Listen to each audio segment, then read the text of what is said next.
बरखुरदार 28 मई को प्रीलिम्स है। प्राणा पोर्टल जानते हो इसके बारे में? Hello and welcome to UPSC select. In today's lecture we will see all about ये प्राण पोर्टल क्या है, right? But before that let us begin by a beautiful quote given by mister William Wordsworth. So William Wordsworth साहब का क्या कहना था? उन्होंने बड़ी अच्छी चीज कही। He said that to begin, begin बीच में अगर आप नोट करें there is a comma, to begin begin, that is कोई भी काम अगर शुरू करना है सो उसके लिए इंपॉर्टेंट क्या होता है कि आप उस काम को शुरू कीजिए।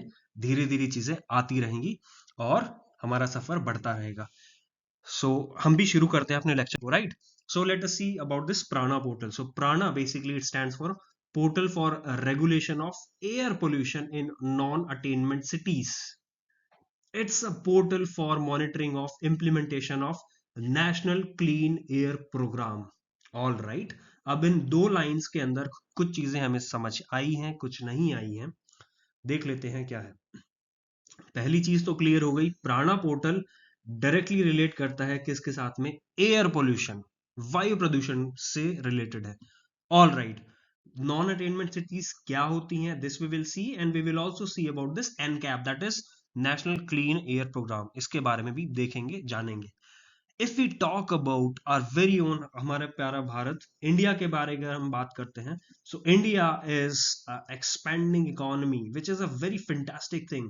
Our country is growing by leaps and bounds, but at the same time कुछ इश्यूज भी हैं इकोनॉमी की ग्रोथ के साथ में। There are some environmental degradation और deteriorations are there, right? So economy expand कर रही है, अच्छी बात है, बट माइग्रेशन हो रहा है, माइग्रेशन दैट इज पलायन। और जब पलायन हो रहा है specially towards the urban centres, ठीक है, शहरों के ऊपर जो एमिनिटीज हैं, जो रिसोर्सेज हैं, उसके ऊपर कहीं ना कहीं एक प्रेशर फील कर रहे हैं हमारे शहर।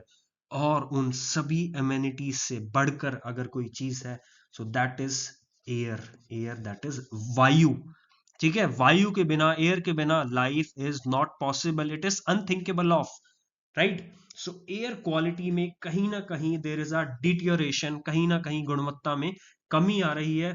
और ना सिर्फ एयर पोल्यूशन की वजह से ह्यूमन हेल्थ इंपैक्ट होती है, उसके अलावा जो हमारा प्लांट्स हैं, जो एग्रीकल्चरल प्रोडक्शन है, it goes down, right? Apart from that the entire ecosystem is suffering some way or the other. So it is very important, very crucial to keep this air pollution under check, under regulation, right? So basically this would support the tracking of physical as well as financial status of the city air action plan implementation, और सारी की सारी जो जानकारी है उसको disseminate करना on air quality management effort. तो सारा का सारा जो खेल है, जो मुद्दा है आज के लेक्चर का और गवर्नमेंट का अंडर दिस एनकैप, जो हम आगे देखेंगे, नेशनल क्लीन एयर प्रोग्राम का, right? So it is to track this air pollution, right? और ये आपके फ्यूचर पॉलिसी डिसीजंस में भी मदद करेगा।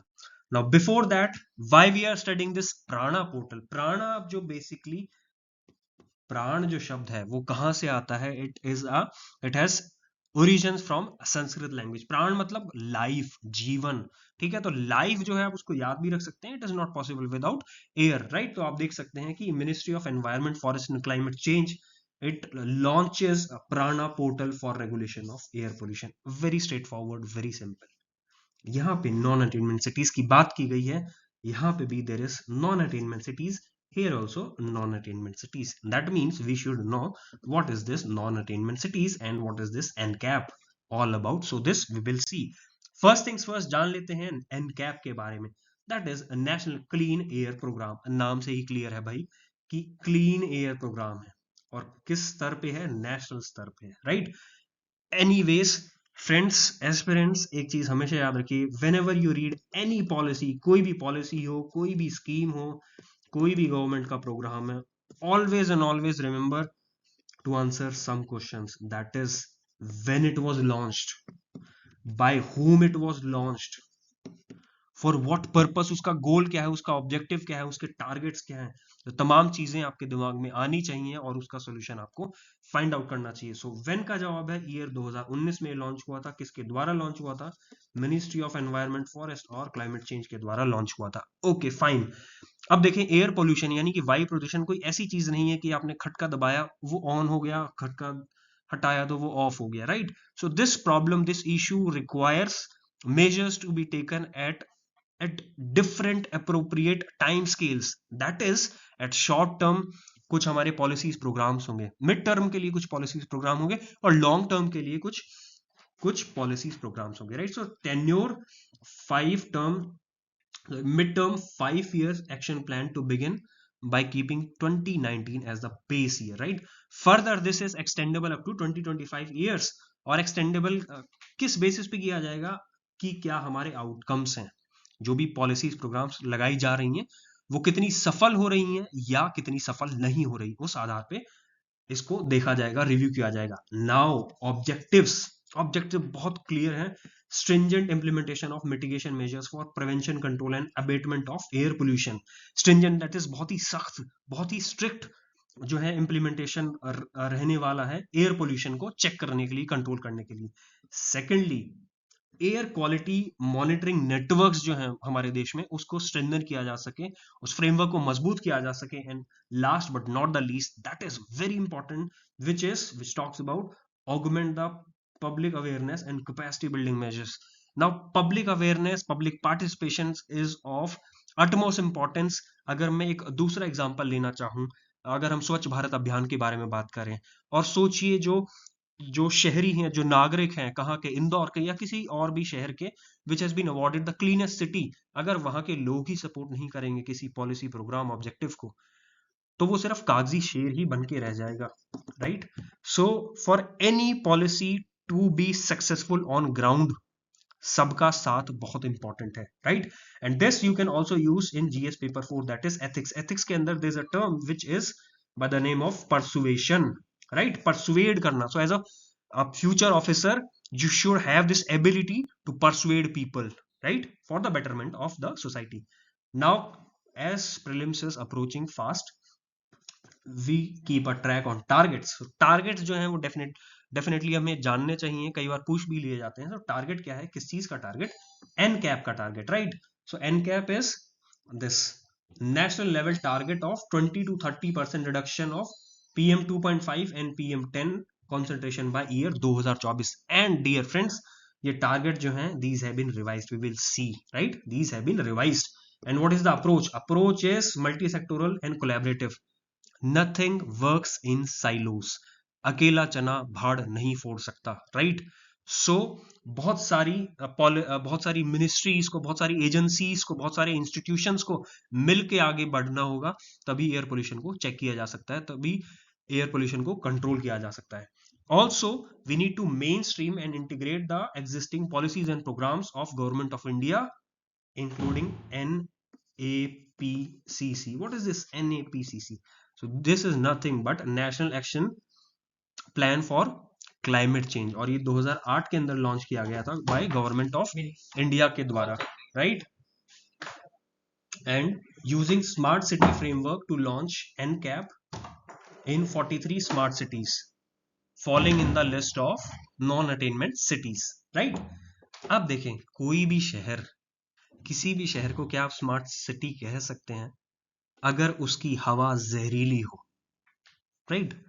obviously we cannot say any city to be smart enough if we cannot live there peacefully। now I was talking about targets। तो target जो है NCAP का, इसको रिवाइज कर दिया गया है। आप देख सकते हैं द हिंदू का आर्टिकल NCAP के बारे में, centre aims at 40% reduction in particulate matter by year 2026। so earlier it was 20 to 30% reduction by year 2024।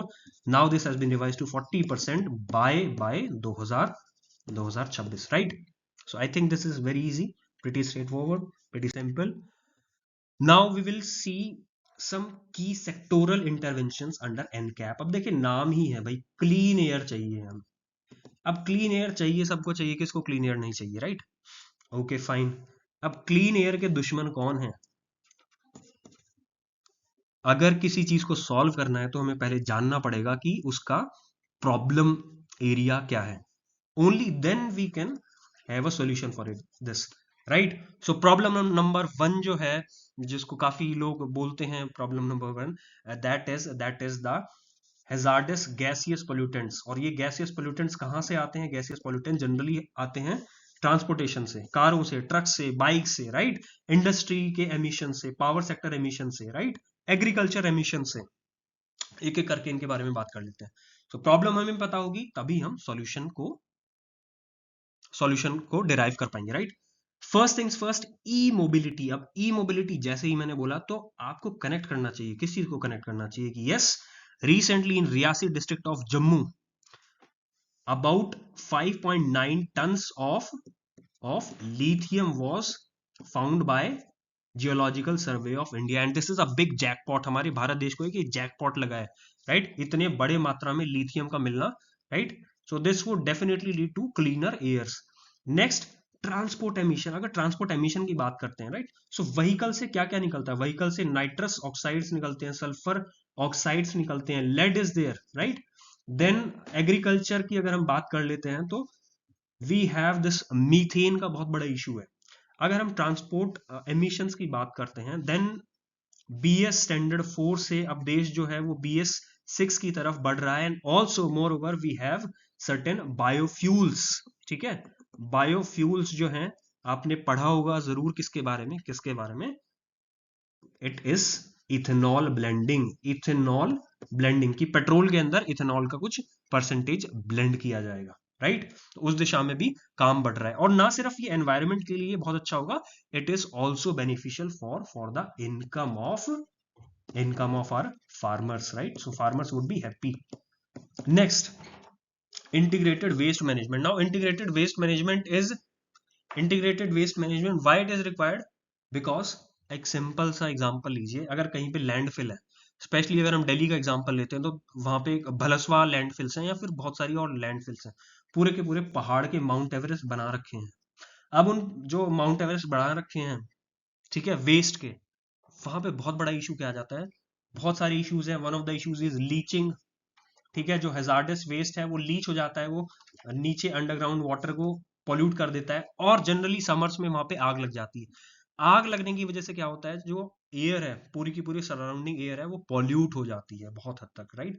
So it is of utmost importance to integrate the waste management. Also, road dust management or clean construction is also required. So this was all about this NCAP. Non attainment cities. अब ये शब्द जो है वो बार बार आया था. अब सीधी सी बात है, कोई चीज अगर समझ नहीं आती उसको तोड़ लीजिए. अटेन करना, अटेन मतलब किसी चीज की प्राप्ति. जैसे गौतम बुद्धा ने ज्ञान की प्राप्ति की थी, राइट. तो अटेन करना. अब यहाँ पे लिखा नॉन अटेन, मतलब शहर जो है, जो सिटीज है, वो किसी चीज को अटेन नहीं कर पाई. भाई किस शहर को नॉन अटेनमेंट सिटीज कहा जाएगा? उस शहर को नॉन अटेनमेंट सिटीज कहा जाएगा जो शहर लगातार 5 वर्षों तक consistently it do not meet the national ambient air quality standards. Air quality standards को अगर आप मीट नहीं करेंगे लगातार 5 साल तक, तो आपको डिक्लेयर कर दिया जाएगा कि you are non attainment cities. तो डियर फ्रेंड्स, कमेंट करके बताइए कि आपका जो शहर है, क्या वो नॉन अटेनमेंट शहर है, या फिर you are lucky enough to live in a peaceful and बहुत ही अच्छी वायु में आप सांस ले रहे हैं, राइट. सो मूविंग फॉरवर्ड, क्या भारत सरकार ने इसके लिए कुछ कदम उठाए हैं? किसके बारे में? एयर पोल्यूशन के बारे में बात कर रहे हैं. Yes, definitely government of India ने कुछ कदम उठाए हैं, but at the same time these are not enough and we as citizens need to pitch in. जो बहुत बड़ा एक लेजिस्लेशन है हमारे देश में, दैट इज 1981 का air prevention and control of pollution act 1981, right. More over, याद रखिएगा, Indian constitution it's a foundation stone for environmental jurisprudence, sorry. And एक प्रीवियस ईयर क्वेश्चन था कि राइट टू मैरिज जो है वो कौन से आर्टिकल के अंतर्गत आता है. इसी तरीके से यहाँ पे right to clean environment and pollution free air and water. भाई सांस लेने के लिए, इनफैक्ट जिंदा रहने के लिए हवा और पानी तो स्वच्छ होना चाहिए. तो वो भारत के कौन से आर्टिकल, संविधान के कौन से आर्टिकल में लिखा हुआ है, वो अपने को पता होना चाहिए. तो जितने भी सिंसियर स्टूडेंट्स हैं, सिंसियर एस्पिरेंट्स हैं, प्लीज कमेंट करके बताइए कि right to this pollution free air and water is a fundamental right under which article and a fundamental duty under which article. Please comment करके बताइए, right? And finally we have a previous year question. तो year 2016 में what UPSC has asked was about air quality index कि हमारे देश के शहरों में वायु गुणवत्ता सूचकांक in the cities of our country which among the following atmospheric gases are normally considered in calculating the value of air quality index. So certain gases are given कि carbon dioxide, carbon monoxide, nitrogen dioxide, sulfur dioxide and methane. So we need to answer this, right? So I want, please comment करके tell your response, be it right or wrong, but please attempt this question and mark your answer in the comment section below. All right, on that note, I would like to thank all of you for watching this video, and if you like the video then definitely go and plant many trees, right? ताकि हमें एक स्वच्छ वायु और नीला गगन देखने को मिल सके. On that note, thank you very much and God bless.